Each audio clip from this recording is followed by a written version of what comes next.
என்னுடைய தமிழாசிரியை திருமதி தேவசேனா அவர்கள் மாணவர்களுக்கு நம்ம சொல்லிட்டோம்னா போதும், அருமையா திறம்பட அவங்களுடைய தயாரிப்பு தான் இது. அவங்களுக்கு முடியாத ஒரு சூழ்நிலையிலையும் தன்னுடைய மாணவர்கள் பேசுறத சொன்ன உடனே வந்துட்டாங்க. ரொம்ப நன்றி நம்மளுடைய தமிழாசிரியர் அவர்களுக்கும். நிறைவாக அந்த பட்டிமன்றத்தினுடைய பேச்சாளர் பயங்கரமான ஆள் நம்மளுடைய பிரஜித் அவர்கள் வர்றாங்க. அனைத்தையும் ஒடுக்கிறது மாதிரி இல்ல செல்வமே அப்படிங்கிறதுக்கு வந்திருக்கிறாங்க. வாங்க பிரஜித். ஐயா நடுவர் அவர்களே வணக்கம். ஐயா, இந்த உலகத்துல பெரிய ஆள் யாரு தெரியுமா?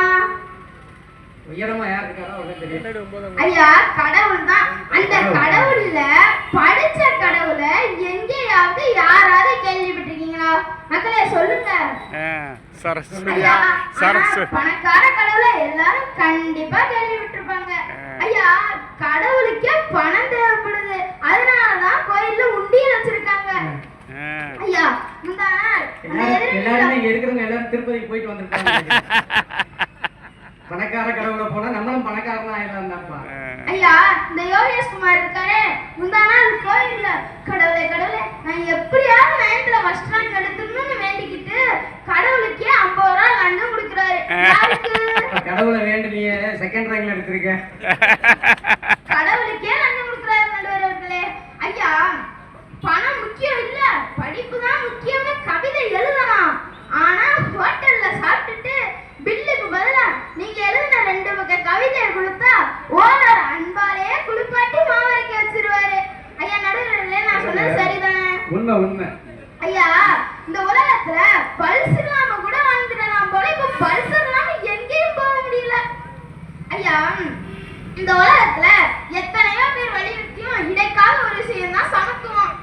எதிலுமே சமத்துவம் இந்த பணத்துல இருக்கு. ஏன்னா பணத்துல கருவாட்டு வாசனையே வந்தாலும் நம்ம மறுக்காம வாங்குவோம். ஐயா, நம்ம ஒரு சொந்தக்காரங்க வீட்டுக்கு போறோம்னு வச்சுக்கோங்க, சும்மா ஒரு பேச்சுக்கு.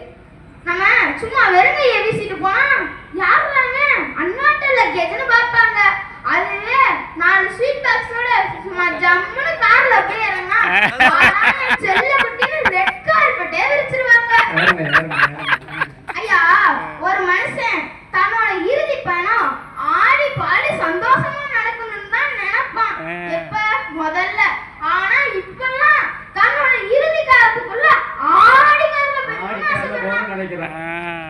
ஐயா நடுவர்களே, பொருள் இல்லாருக்கு இவ்வுலகம் இல்லைன்னு அன்னைக்கே தெளிவா சொல்லிட்டாரு வள்ளுவர். பணம் இருந்தா வாழ்க்கையில ஈஸியா எஸ்கலேட்டர்ல போயிடலாம். பணம் இல்லையா படி ஏறி ஏறி மூச்சு தான் வாங்கும். ஐயா ஐயா, இந்த யூடியூப்ல ஆடுகாலி குடும்பம்னு ஒரு ஃபேமிலி வீடியோ போடுறாங்க. அவங்க ஆமா ஆடுகாலி குடும்பம். ஐயா, அவங்க படிக்கல, ஆனா அவங்களோட ஒரு மாச சம்பளம் எவ்வளவு தெரியுமா? 50,000. ஏன் அவங்க படிக்காம பணத்தை ஈட்டலையா? நம்ம ஒண்ணு பேசாம ரீல்ஸ் எடுக்க ஆரம்பிச்சோம். போன்றலாம் அவங்க இன்னைக்கு நாடகத்துக்கு பிராக்டிஸ் பண்ணிட்டு இருக்காங்க ரீல்ஸ் எடுத்து. ஐயா, பணம்ன்றது வாழ்க்கையில தேவைகளை பூர்த்தி செய்யக்கூடிய கருவிதான்.